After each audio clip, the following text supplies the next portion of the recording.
Welcome to my Car Curator channel. Today we are diving in Tata Nano. Tata Motors is preparing to relaunch the Tata Nano in 2025, this time as an electric vehicle. This move is seen as an effort to provide an affordable yet premium mobility solution for Indian consumers while aligning with the company's broader push toward electric mobility. The original Tata Nano was conceptualized by Ratan Tata as a means to provide safe and economical transportation for middle-class families. His inspiration came from observing families precariously balancing on two-wheelers, often exposing themselves to significant safety risks. While the initial petrol-powered Nano did not achieve long-term success due to various market and perception challenges, Tata Motors seems determined to bring it back in a new, modern avatar. The new Tata Nano EV is expected to undergo significant design upgrades while maintaining its compact dimensions.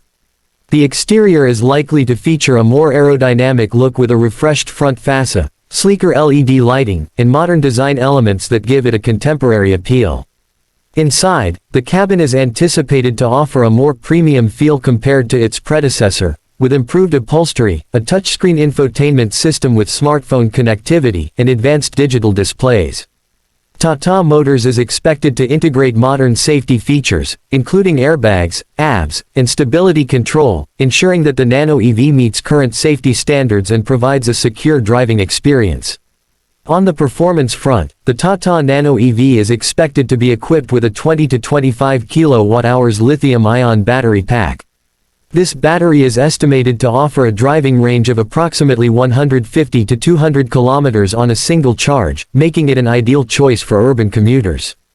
The vehicle will likely support fast charging technology, enabling the battery to charge up to 80% in under an hour, reducing downtime and making it more convenient for users.